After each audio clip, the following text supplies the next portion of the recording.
ជំរាបសួរពុកម៉ែបងប្អូននេះជាវីដេអូថ្មីដែលខានជួបគ្នាយូរហើយពាក់ព័ន្ធនឹងការធ្វើវីដេអូដោយសារយើងមានកាតព្វកិច្ចរវល់មួយរយៈនេះហើយនេះជាវីដេអូនឹង on-site visit ទីតាំងដែលភ្ញៀវគាត់មានកម្រង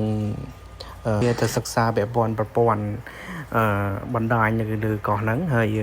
ក៏មានប្រព័ន្ធកាមេរ៉ាផងដែរហើយនេះវីដេអូរបស់យើងចេញមកទីតាមផ្លូវលបឿនលឿនហើយយើងក៏ឈានចូលសម្រាប់បន្តិចផ្លូវលបឿនលឿនចូលញ៉ាំអីអញ្ចឹងណាដោយសារយើងជិះរយៈពេលយូរនៅលើផ្លូវលបឿនលឿនហ្នឹងយើងបានចូលសម្រាប់បាត់ដៃបាត់ជើងឲ្យហើយក៏មិនអោយខាតពេលយើងក៏ចាប់ផ្ដើមចេញដំណើរបន្តទៅកំពង់ផែអន្តរជាតិ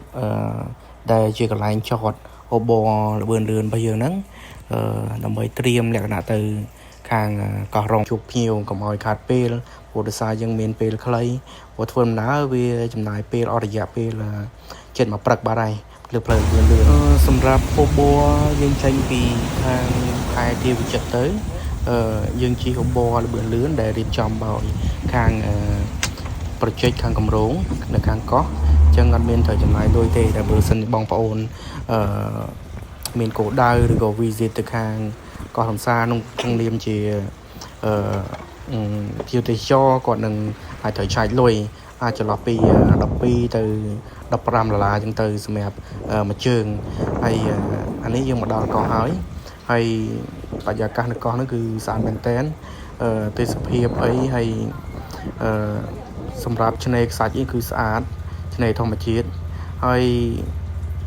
នៅលើកោះហ្នឹងដែរខ្ញុំសង្កេតឃើញគ្រប់កន្លោះកលៀតនៅមិនថាកន្លែងណាទេគឺអត់មានសម្រាមតែម្ដងនៅកោះសង្សារណាហើយបុគ្គលិកនៅខាងកោះគាត់រស់រាយរាក់ទាក់ហើយពាក់ព័ន្ធនឹង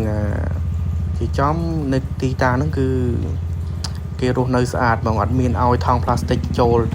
ព្រោះនៅខាងកោះហ្នឹងគឺគាត់ផ្ដោតសំខាន់ទៅលើបរិស្ថានគាត់ស្អាតណាហើយកោះនេះដែរគឺជាកោះលក្ខណៈ private ទេយើងក៏អត់មានបានថតអីយូរដែរគាត់ថាអាចសង្ខេបខ្លីៗពាក់ព័ន្ធនឹងបរិយាកាសនៅលើកោះនេះពុកកន្លែងជាកន្លែង private សម្រាប់ភ្ញៀវទេសចរអញ្ចឹងទៅហើយនៅខាងកោះបុគ្គលិកខាងគាត់រូបរាងលក្ខណៈមែនទែនទទួលភ្ញៀវអីមិនប្រកាន់ចិត្តសាសទេមិនថាខ្មែរឬបរទេសទេគឺគាត់ស្វាគមន៍ទាំងអស់អញ្ចឹងណាហើយខ្ញុំនៅតែសរសើរពាក់ព័ន្ធនឹងបញ្ហាសម្រាមនៅលើខាងកោះហ្នឹងគឺអត់មានទេគឺស្អាតតែម្ដងព្រោះដោយសារអីគាត់ផ្ដោតសំខាន់ទៅលើបរិស្ថានបន្ទាប់ពីក្រុមការងារពួកយើងបាន on-site survey រួចរាល់យើងក៏បានរៀបចំសម្ភារៈនិងអីវ៉ាន់ឡើងទៅកន្លែងគេងសម្រាប់កន្លែងគេងនេះផងដែរដែលពួកខ្ញុំជាគេហៅថា provider ហ្នឹងអ្នកផ្ដល់សេវាកម្មផ្សេងៗគឺ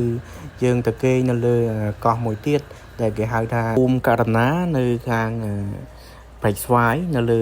កោះរងតែម្ដងតែគាត់ឆ្ងាយពីកោះរងប្រហែលចូល25គីឡូបរិយាកាសมันអន់ដែរទេសភាពអីហើយម្លប់ឈើត្រជាក់ហើយមាត់សមុទ្រមាត់ឆ្នេរក៏គ្មានសម្រាមអីដែរគឺស្អាតមែនតើនៅខាងកោះហ្នឹងហើយបងប្អូនមើលឆ្នេរខ្សាច់ឡើងថ្លាឆ្វង់ហ្មងឆ្នេរខ្សាច់ទឹកសូវមានភៀវគាត់ទៅលេងប្រហែលព្រោះភាសាជាលក្ខណៈកោះ private អញ្ចឹងណាបន្ទាប់ពីយើងបានទៅសម្រាកនោះមួយយប់ហើយយើងក៏រៀបចំចេញដំណើរទៅខាងកោះរងទៅជួបភ្ញៀវមួយទៀតដែលគាត់មានតម្រូវការពាក់ព័ន្ធនឹងការរៀបចំប្រព័ន្ធកាមេរ៉ាសុវត្ថិភាពនិងប្រព័ន្ធបបាយសេវា Wi-Fi នៅលើតំបន់របស់គាត់អញ្ចឹងណាសម្រាប់វីដេអូនេះខ្ញុំគិតថាវែងពេកអញ្ចឹងយើងចាំជួបគ្នានៅវីដេអូមួយទៀតដែលខ្ញុំនឹងបង្ហាញពាក់ព័ន្ធនឹងទេសភាពនិងការរស់នៅ